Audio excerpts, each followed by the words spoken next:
Bismillahirrahmanirrahim. Assalamualaikum warahmatullahi wabarakatuh.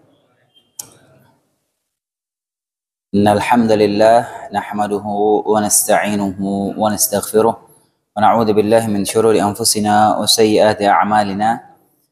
Man yahdihillahu fala mudilla lahu wa man yudlil fala hadiya lahu. Asyhadu an la ilaha illallah wahdahu la syarika lahu wa asyhadu anna Muhammadan abduhu wa rasuluh sallallahu alaihi wa ala alihi wa sallama tasliman katsira amma ba'd. Allahumma la ilma lana illa ma 'allamtana. Allahumma 'allimna ma yanfa'una wanfa'na bima 'allamtana wa zidna ilman wa imanan wa aslih lana sya'nana kullah wa la takilna ila anfusina tarfata 'ain. Hadirin rahimani wa rahimakumullah, kita melanjutkan pembahasan tafsir surat Al-Alaq yang pada pertemuan pekan lalu masih tersisa. Kita sudah membahas beberapa ayat 1 sampai ke 7 kalau tidak salah. Kemudian kita menjelaskan tentang hadis tentang awal turunnya wahyu kepada Nabi SAW, bagaimana kisahnya. Yang ini hadis di awal-awal kitab Sahih Al-Bukhari. Hadis riwayat Aisyah radhiyallahu taala anha, bagaimana Nabi SAW awal mula wahyu turun kepada Nabi alaihi salatu wassalam. Kemudian kita menyebutkan tafsir dari ayat pertama, Iqra bismi rabbikal ladzi khalaq, khalaqal insana min 'alaq. Iqra bismi rabbikal ladzi khalaq, bacalah dengan menyebut nama Tuhanmu yang menciptakan. Khalaqal insana min 'alaq, dia telah menciptakan manusia dari segumpal darah. Ini juga kita sudah bahas dan ini baru ditemukan di ilmu medis modern ya. Tapi Al-Quran sudah menyebutkannya di zaman itu belum ada teknologi seperti sekarang yang melihat perkembangan janin, tapi Allah sudah menyebutkannya. Demikian juga dalam surat Al-Hajj telah menyebutkan tentang urutan penciptaan manusia dalam rahim seorang wanita. Kemudian Iqra wa rabbukal akram, bacalah dan Tuhanmu yang maha mulia. Alladzi 'allama bil qalam, yang mengajar manusia dengan pena. Di sini juga kita kemarin juga menjelaskan tentang pentingnya masalah ilmu dan mencatat ilmu. Kemudian ayat kelima, 'allamal insana ma lam ya'lam. Dia, maksudnya Allah Subhanahu wa taala, mengajarkan manusia apa yang tidak diketahuinya.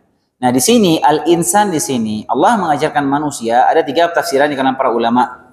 3 tafsiran. Tafsiran pendapat pertama, al-insan di sini, 'allamal insan, itu Allah mengajarkan kepada manusia apa yang tidak diketahuinya. Insan di sini, manusia ini siapa? Pendapat pertama yang dimaksud insan di sini adalah Nabi Adam alaihissalam.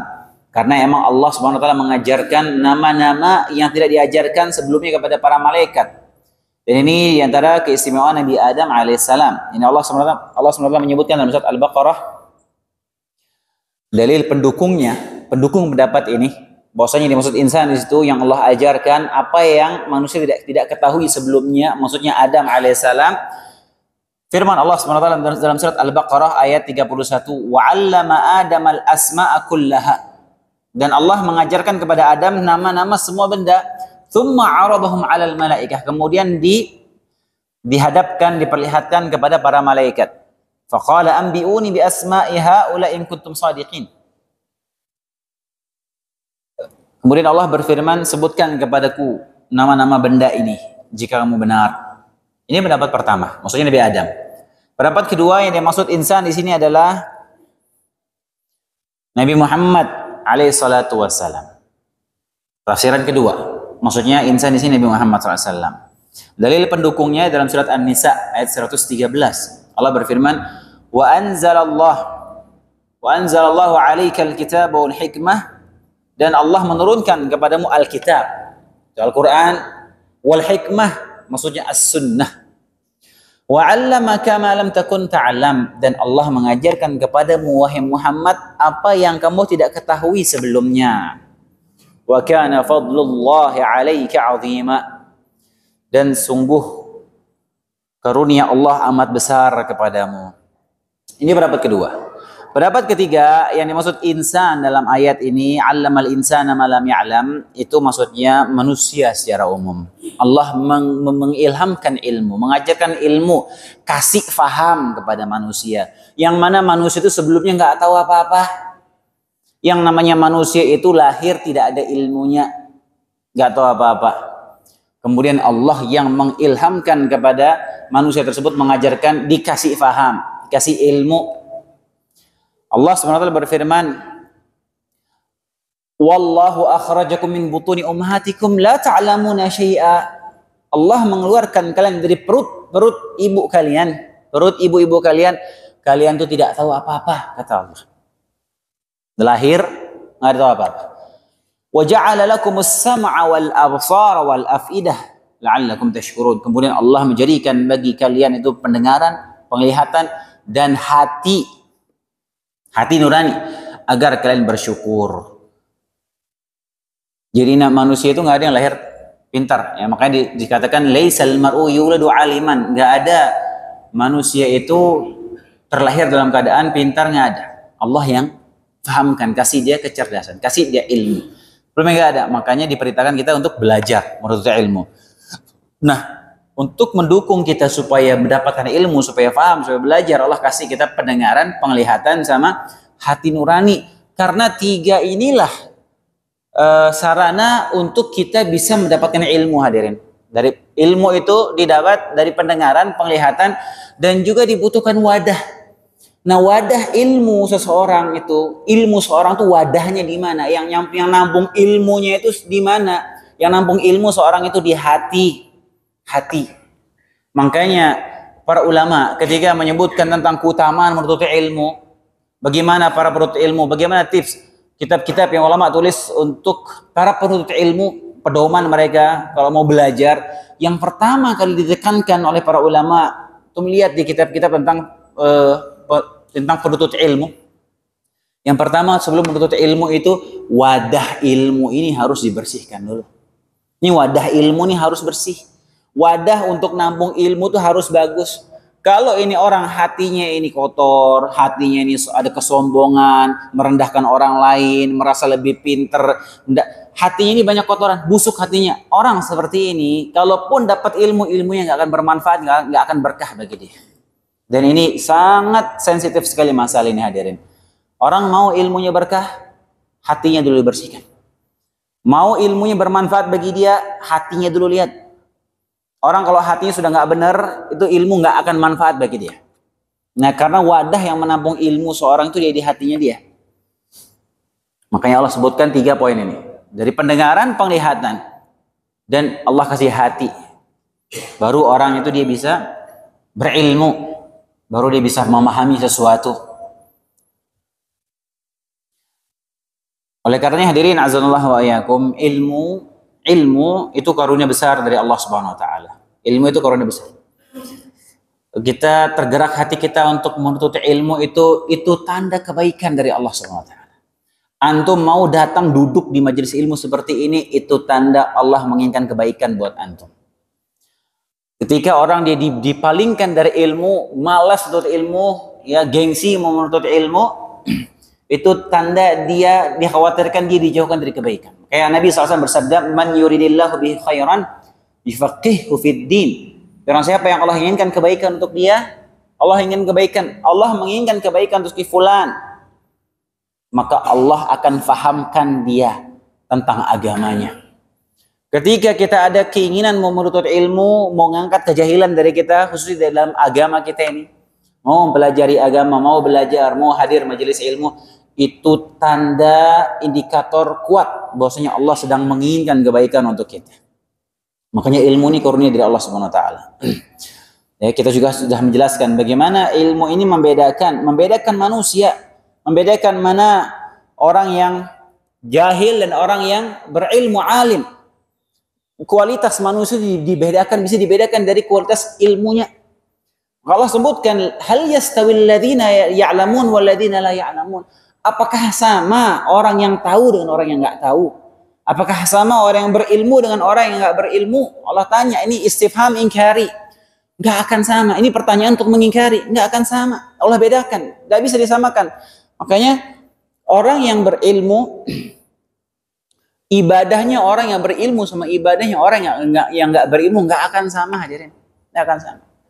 Orang dia cuman modal ikhlas, cuman modal semangat beribadah tanpa ilmu, sama orang yang beribadahnya berilmu bisa jadi pahalanya antara bumi dan langit. Bisa jadi ini orang yang cuma modal ikhlas, modal semangat ibadah, tidak diterima ibadahnya. Kenapa? Karena ibadahnya tidak dilandasi ilmu. Dan ini wakil ada. Orang langsung modal semangat mau beribadah. Sholat tahajud mungkin 33 rakaat dia sholat. Saking semangatnya, Masya Allah, ikhlas.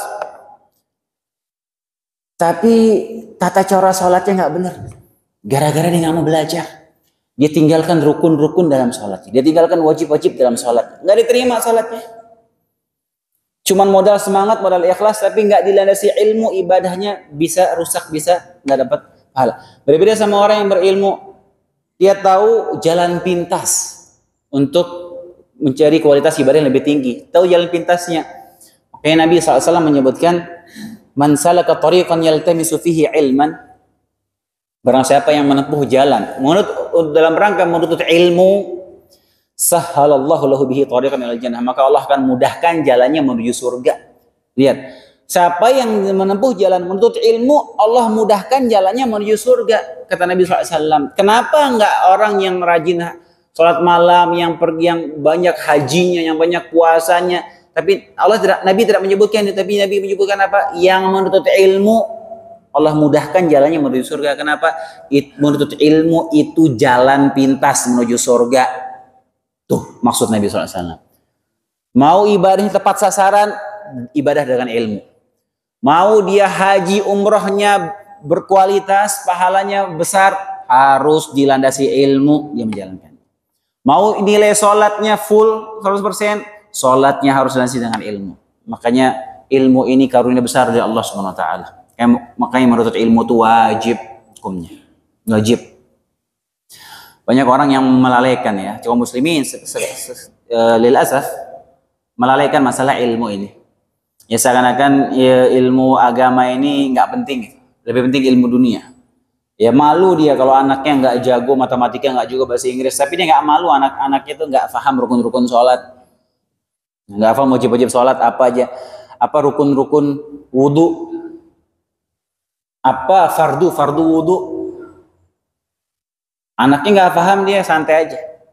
Ya, tapi kalau anaknya kurang bahasa Inggrisnya, kursus sana sini dia. Ya dikursuskan sana sini, ya, nggak bisa ngaji, nggak peduli. Ya padahal ini ya jalan pintas kita menuju surga, ilmu. Taib. Kemudian itu dia 5 ayat tadi, hadirin azza wa jalla, yang Allah turunkan di Gua Hira. Nah, adapun sisanya tidak turun di Gua Hira. Bahkan ada jarak antara 5 ayat itu turun dengan ayat berikutnya. Karena terkadang itu satu surat itu ayatnya itu turun beda-beda momennya. Nggak mesti satu surat. Ya 5 ayat pertama turun di Gua Hira. Sisanya, bahkan disebutkan itu sisa ayat dari surat Al-Alaq ini, itu turun sekitar 3 tahun kemudian. Setelah Nabi sudah mulai dakwah secara terang-terangan. Baru turun sisa ayatnya. Makanya yang nyusun urutan surat sama urutan ayat itu siapa hadirin? Siapa yang menentukan? Nabi SAW. Ya, sebutkan dalam hadis.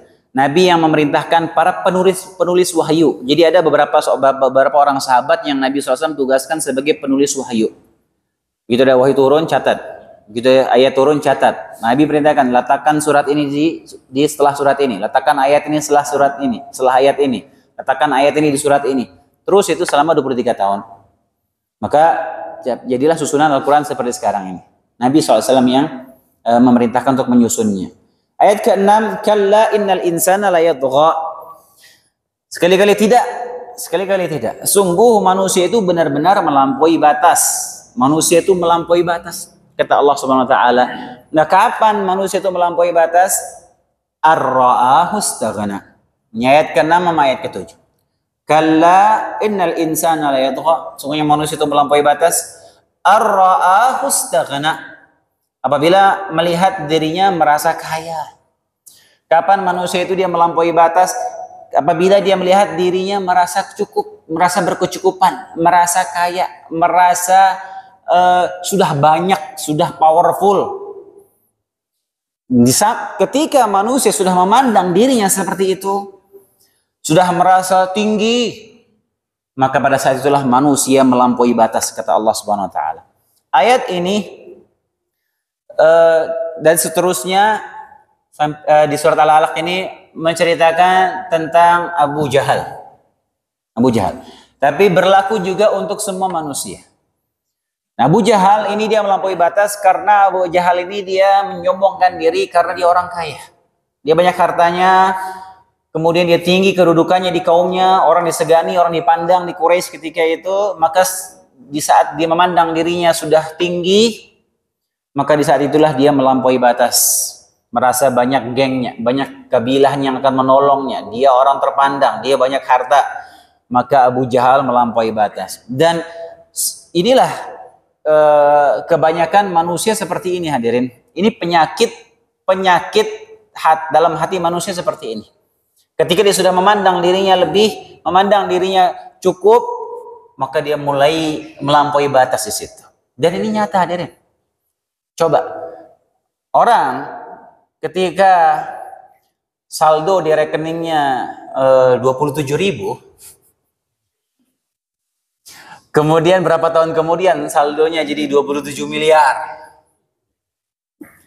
Kira-kira sama nggak mentalnya, kemudian kejiwaannya, kemudian kualitas hatinya dia, kira-kira sama nggak, hadirin? Beda. Cara jalannya bisa aja berubah itu. Ya, waktu saldonya masih 27.000 nunduk ke jalannya. Pas saldonya sudah 27 miliar, dadanya naik. Oh, luar biasa. Baru 27 miliar. Gimana 200 miliar saldonya dia? Oh, luar biasa. Sombong. Dia mulai berubah caranya memandang orang lain. Ini penyakit. Nah, ketika dia sudah memandang dirinya berkecukupan, memandang dirinya lebih, merasa dirinya kaya, nah pada saat itulah manusia akan terjatuh ke dalam kezaliman. Dia akan melampaui batas, dia akan menyombongkan diri, sombong. Baru punya backing di militer, punya backing jenderal, sombongnya minta ampun. Ya, semua ditantang, merasa kebal hukum.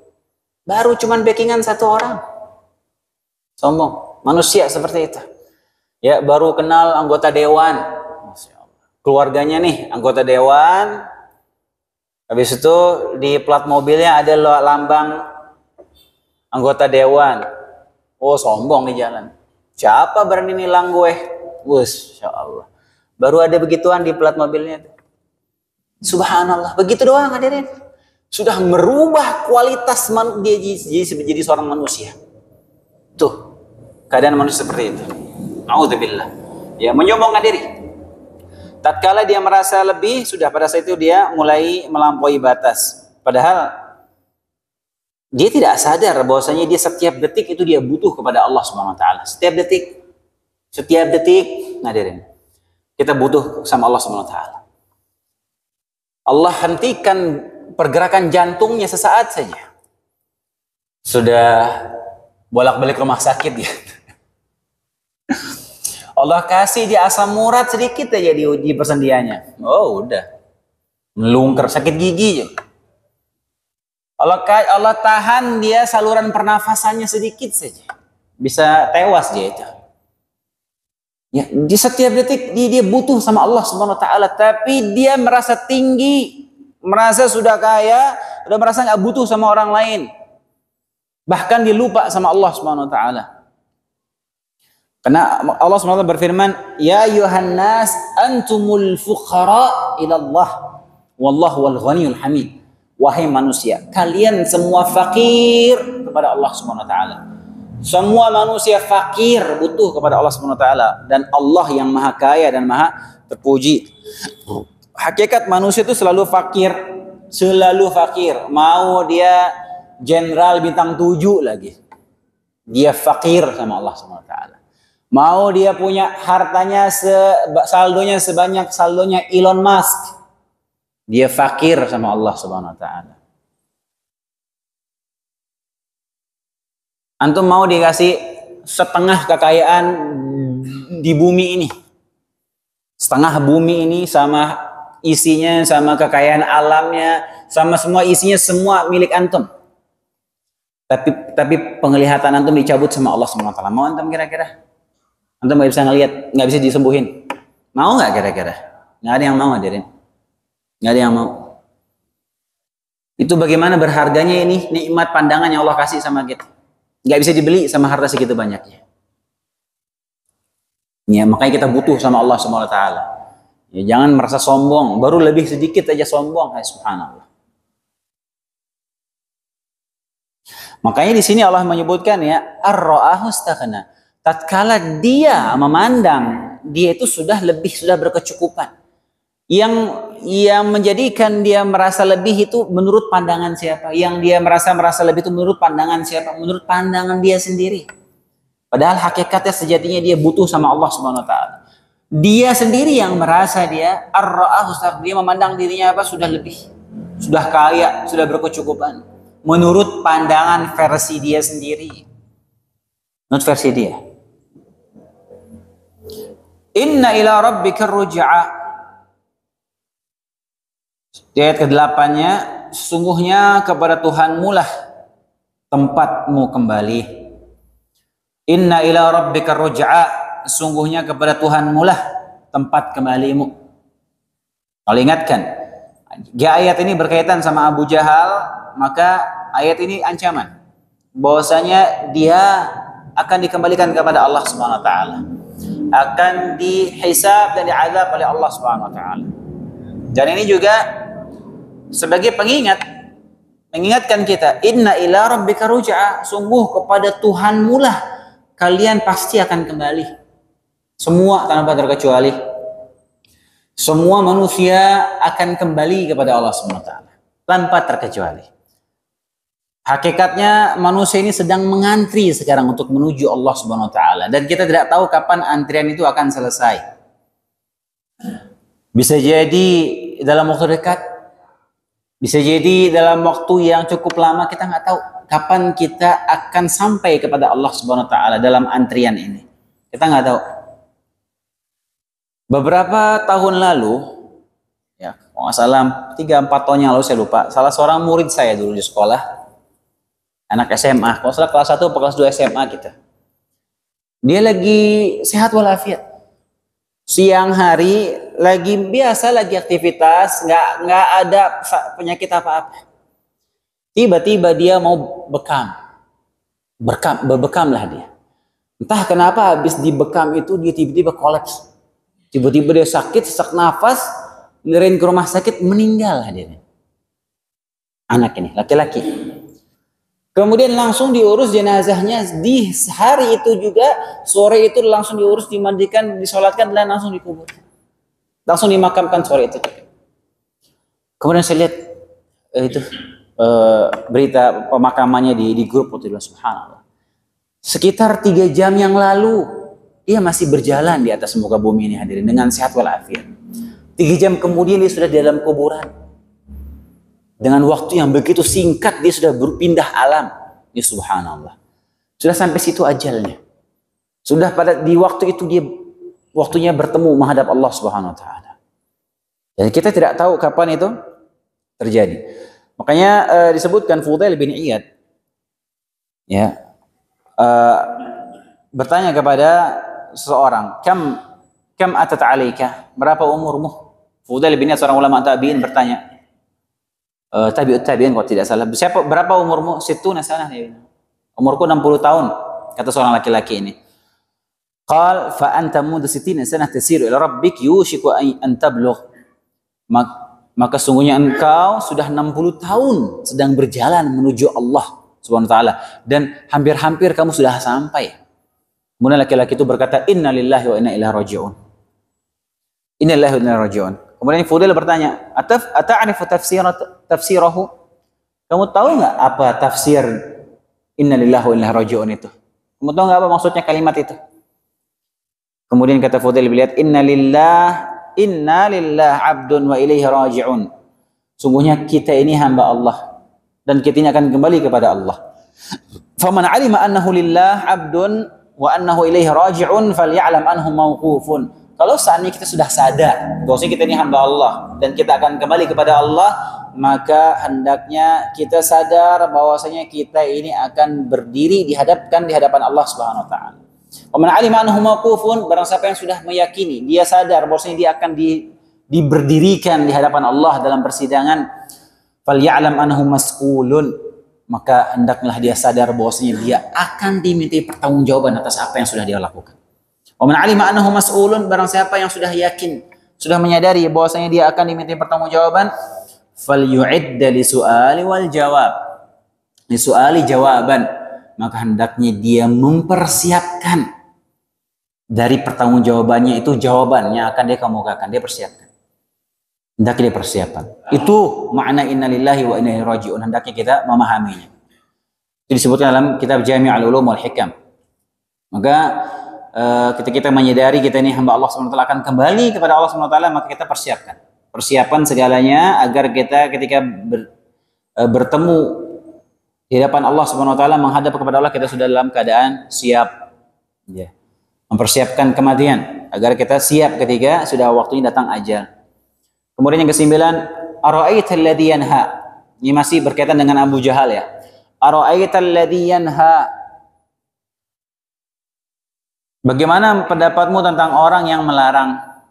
Ara'aital ladzi yanha. Bagaimana pendapatmu tentang orang yang melarang?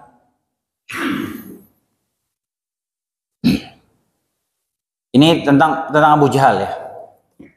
Bagaimana Abu Jahal ini, kalau antum baca ya atau dengar kisah-kisah tentang Abu Jahal ini, luar biasa hadirin. Luar biasa orang ini. Kejahatannya bukan main manusia satu ini. Abu Jahal ini mengerikan. Kalau dengar kisahnya itu bikin greget asli. Subhanallah. Jahatnya, makanya disebutkan ini Fir'aun hadil ummah. Fir'aunnya umat ini Abu Jahal ini. Jahatnya bukan main orang ini. Ya, memusuhi Nabi, kelakuannya ketika itu luar biasa. Dan ini ayat ini membahas tentang Abu Jahal ini. Bagaimana pendapat tentang orang yang melarang? Melarang apa? Abdan idza shalla. Itu seorang hamba ketika sedang sholat. Melarang seorang hamba ketika sedang sholat. Yang dimaksud di sini siapa yang sholat? Maksudnya Nabi Muhammad SAW. Nabi Muhammad SAW ketika sholat, dia halang-halangi, dia hasut orang untuk menghalangi Nabi SAW sholat. Bahkan dia menjelek-jelekan sholatnya Nabi SAW. Itu kan kita sebutkan. Ara'aita in kana 'alal huda. Ayat ke-11. Bagaimana pendapatmu jika dia yang dilarang sholat itu, maksudnya Nabi Muhammad SAW, kana 'alal huda, berada di atas petunjuk, berada di atas kebenaran. Bagaimana pendapatmu kalau Muhammad itu yang kamu larang untuk beribadah itu yang berada dalam kebenaran? Au amara bit taqwa, atau dia menyuruh kepada ketakwaan. Nabi Muhammad SAW menyuruh kepada ketakwaan, memerintahkan kaumnya untuk bertakwa kepada Allah Subhanahu wa taala. Ara'aita in kadzdzaba wa tawalla. Bagaimana pendapatmu jika dia yang melarang itu, maksudnya Abu Jahal, kadzdzaba wa tawalla, yaitu mendustakan dan berpaling. Ya Allah menanyakan di sini, bagaimana pendapatmu kalau yang kamu larang sholat itu yang berada dalam kebenaran, berada dalam petunjuk, yang menyuruhkan manusia untuk bertakwa kepada Allah Subhanahu wa taala. Namun sebaliknya, bagaimana pendapatmu kalau yang melarang itu, melarang untuk orang ibadah, maksudnya di sini Abu Jahal, yaitu orang yang dia mendustakan dan berpaling dari kebenaran, mendustakan dakwah Nabi SAW. Alam ya'lam bi anna Allah yara. Alam ya'lam bi anna Allah yara. Tidakkah dia mengetahui bahwa sesungguhnya Allah melihat segala perbuatannya? Alam ya'lam bi anna Allah yara. Allah tidaklah dia mengetahui bahwasanya Allah melihat segala perbuatannya. Jadi di sini Allah mengingatkan bahwasanya segala rencana buruknya Abu Jahal itu Allah ketahui. Allah melihatnya. Dan ini juga berlaku untuk semua manusia, bahwasanya kita apapun yang kita lakukan itu Allah tahu. Apapun yang kita rencanakan itu Allah tahu. Bahkan apapun yang tersirat dalam hati kita, Allah mengetahuinya. Allah SWT berfirman, ya'lamu kha'inatal a'yun wa ma tukhfis sudur. Allah mengetahui pengkhianatan mata manusia, dan Allah juga mengetahui apa-apa yang ada di dalam dada manusia. Allah tahu. Ini pengingat juga bagi kita agar berhati-hati, merasa diawasi oleh Allah SWT, muraqabatullah. Jika orang dia punya sifat ini, dia selalu merasa diawasi oleh Allah SWT, ini tanda orang yang bagus kualitas tauhidnya. Bagus kualitas tauhid. Dia selalu merasa diawasi. Dia tahu betul setiap gerak-geriknya, bahkan apa yang dia sembunyikan dalam hatinya Allah tahu. Makanya kita sebutkan waktu kita membahas surat Az-Zalzalah, bahwasanya nanti pada hari kiamat semua ini yang dalam hati kita ini akan ditampakkan oleh Allah Subhanahu wa taala. Akan ditampakkan oleh Allah Subhanahu wa taala.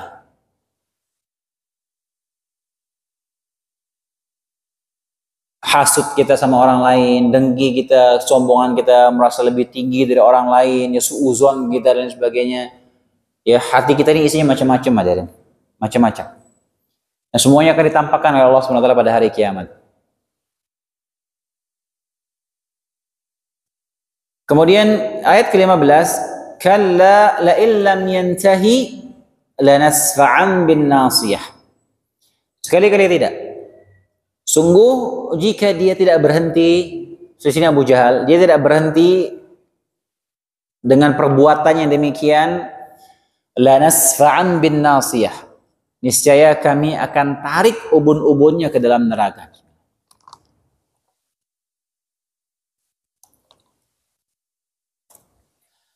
Abu Jahal ini luar biasa ya kejahatannya, subhanallah. Nah kalau baca kisah-kisahnya dulu tuh, kelakuannya dulu tuh luar biasa. Ya bikin greget, subhanallah. Makanya Allah takdirkan dia tewasnya cepat, Abu Jahal ini. Dia matinya pas perang Badar. Pas perang Badar tewas di tangan dua orang sahabat yang masih muda sekali, Ansor, orang Ansor Madinah. Ya, umurnya sekitar 15 sama 16 tahun anak muda ini. 15-16 tahun ya hadirin. Sudah perang berjihad sama Nabi SAW. Sebutkan juga pas perang Badar itu, Umair bin Amr bin As. Umair bin As. Umair ini dia salah satu yang hampir tertolak waktu pas perang Badar. Dia masih kecil, belum cukup umur waktu itu. Tapi dia pengen ikut bertempur bersama Nabi SAW pas perang Badar. Subhanallah. Ya sampai dia takut sampai Nabi ngusir dia gitu, ketika itu. Sampai dia dipasangin baju perangnya sama kakaknya gitu supaya dia ikut bertempur. Semangat. Akhirnya dia termasuk yang mati syahid pas perang Badar. Umar namanya. Umur 14 tahun ketika itu, apa 15 tahun sekitar itu. Siap bertempur, berjihad, memperjuangkan agama Islam ketika itu. Nah, kalau anak-anak zaman sekarang umur 14-15 tahun juga semangat bertempur juga hadirin. Bertempur di game online tapi. Ya, insyaallah. Jadi Abu Jahal tewas pas perang Badar. Tanya dua orang sahabat ini, mungkin Ustaz Helmi sudah ceritakan pas ketika menceritakan perang Badar. Pasti diceritakan kisah ini, nggak mungkin enggak. Karena dedengkotnya ini tewas pas perang Badar nih Abu Jahal ini. Dua orang anak muda ini nanya sama Abdurrahman bin Auf. Ya ammi, dia bilang, wahai paman. Wahai paman, ini masih kecil. Mana yang namanya Abu Jahal itu? Saya dengar dia suka gangguin Nabi dulu pas di Mekah. Yang mana Abu Jahal itu? Oh itu tuh Abu Jahal. Yang pakai baju perang yang itu dan kuda itu Abu Jahal. Gak lama satu lagi saudaranya nanya lagi. Oh ya ammi, Abu Jahal mana Abu Jahal? Kenapa kamu cari Abu Jahal? Katanya dia paling menyakiti Nabi dulu pas di Mekah. Mana orangnya? Itu tuh Abu Jahal orangnya itu. Yang pakai kuda itu, pakai baju perang itu. Mau ngapain nanti katanya? Mau ngapain ya Abu Jahal katanya? Wallahi la yufariqu sawadahu hatta yuqtala asra'a minna. Atau kama qala. Kata dia anak muda ini, demi Allah kalau kami bertemu tidak akan berpisah, nggak akan lepas pandangan mataku ke pandangan mata dia sampai salah satu dari kita mati. Katanya. Kemudian dua orang ini dia dijaga berlapis-lapis Abu Jahal, dia pemimpin ketika itu. Langsung dua orang ini terus maju loncat sana sana dia ngincar Abu Jahal sampai dia membunuh Abu Jahal. Wah subhanallah, belum mati. Abu Jahal ketika itu belum tewas, ternyata di tangan dua orang anak muda ini dia masih sekarat. Lagi sekarat. Kemudian Abdullah bin Mas'ud lagi nyari-nyari ini, lagi ngecek korban-korban ini, melihatlah Abu Jahal masih hidup, lagi sekarat. Ibnu Mas'ud, sahabat Muhajirin. Langsung Ibnu Mas'ud naik ke atas dadanya Abu Jahal. Dia lagi sekarat, masih dia sempat ngatain Abdullah bin Mas'ud nih Abu Jahal, dikatain sama Abu Jahal, langsung digorok sama Abdullah bin Mas'ud dipenggal kepalanya Abu Jahal. Ya mati terhina dia di perang Badar. Dia bilang apa? Abu Hurairah radhiyallahu ta'ala meriwayatkan, qala Abu Jahal, hal yu'affiru Muhammad wajhahu baina adhhurikum. Lihat katanya nanya ke gengnya dia di Mekah sana. Apakah Muhammad pernah menggosokkan wajahnya ke tanah? Maksudnya lagi sholat. Kalian lihat Muhammad nggak gosok-gosokin mukanya ke tanah? Dia nanya gitu kepada ke gengnya dia. Kata kawan-kawannya, "Na'am." Faqal wallat wal uzza la in ra'aituhu yaf'alu dhalik la ata'anna ala raqabatihi. Demi Lat dan demi Uzza, dia bersumpah atas nama berhalanya. Kalau aku melihat dia melakukan itu, dia gosok-gosok kepalanya ke tanah, saya lagi sujud, maka aku akan injak lehernya dia. Aula wa'afiranna wajhahu fit turab, atau aku akan gosokkan mukanya beneran ke tanah, katanya Abu Jahal. Dia mau begitu Nabi Muhammad SAW. Qal fa'ata Rasulullah SAW bahwa yusalli. Kemudian datang dia pas Nabi SAW lagi sholat di dekat Ka'bah. Za'ama liyata'a ala raqabatihi. Dia mengira dia bisa nginjak leher Nabi SAW. Qal fama faji'ahum minhu illa wa huwa yanqusu ala aqibaihi wa yattaqi bi yadihi.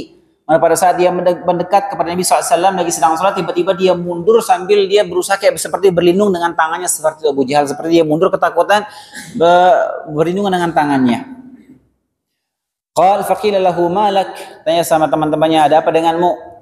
Faqal inna baini wa bainahu la khandaqan min narin wa haulan wa ajnihatan. Kata Abu Jahal, dia ngelihat apa ketika dia hendak berbuat jahat kepada Nabi SAW, di antara aku dan dia ada parit api dan siksa dan sayap-sayap malaikat. Dia ngelihat, takutan dia. Abu Jahal dulu dia sempat hampir dapat hidayah gara-gara dengar lantunan Al-Quran dari Nabi SAW. Sampai dia sempat menguping ke rumahnya dengar bacaan Al-Quran dari Nabi SAW. Tiba-tiba kegep juga sama orang Quraisy lainnya lagi nguping juga. Oh gengsi dia. Ngapain kamu di sini? Oh enggak ngapa-ngapain. Terus juga Al-Mughirah kalau tidak salah ya. Al-Walid bin Mughirah. Al-Walid bin Mughirah kalau tidak salah. Ini juga hampir masuk Islam dengar bacaan Quran Nabi SAW. Ini tokoh besar nih. Hampir masuk Islam. Gimana cara dihalangi supaya jangan sampai dia masuk Islam? Ya, dibuat makar pokoknya. Allah subhanallah. Kalau kisahnya Abu Jahal, kalau antum baca greget antum. Jahat ini orang luar biasa. Menghalangi dakwah Nabi SAW, menyakiti Nabi SAW. Ini caranya ini.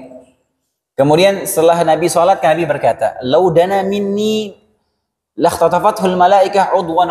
Kalau seandainya dia terus mendekat kepadaku, maka niscaya dia akan disambar oleh para malaikat satu demi satu anggota tubuhnya. Akan disayat oleh malaikat. Ini hadis sahih riwayat Muslim. Ketika itu dia menyaksikan itu. Nabi, saya katakan dilindungi ada parit api di antara dia dan Nabi SAW. Tapi tetap dia nggak mau masuk Islam. Gengsi, hasad, tradisi nenek moyang sudah. Hasad, asobiyah, kesukuan, fanatisme, golongan. Ini menjadikan Abu Jahal ini nggak dapat hidayah. Dia Abu Jahal dari Bani Makhzum. Sementara Nabi SAW dari Bani Hashim. Bani Makhzum dan Bani Hashim ini selalu bersaing. Ya, ada yang unggul dari Bani Hashim, ada juga unggul dari Bani Makhzum. Selalu bersaing. Gengsi dia, kalau kabilahnya ini kalah saing. Nah, ketika muncul Nabi dari Bani Hashim, sementara dia ini Abu Jahal dari Bani Makhzum ini nggak terima. Kenapa nggak ada Nabi dari Bani Makhzum? Maka dia tidak mau menerima, nggak mau mengakui Nabi. Nggak mau mengakui kenabian Nabi Muhammad SAW. Gengsi, kesukuan, fanatisme, golongan, ini berbahaya.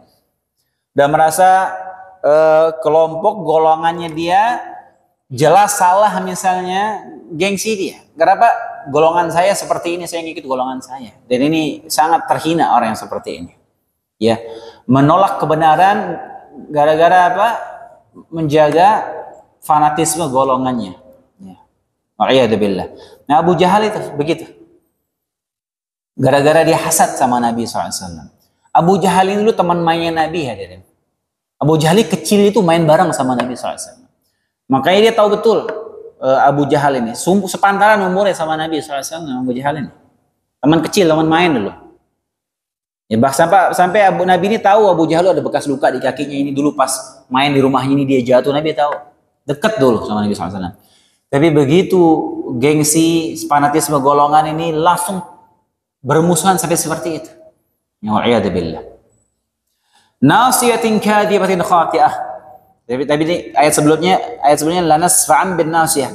Kalau dia nggak berhenti, kami akan menarik ubun-ubunnya ke neraka jahanam.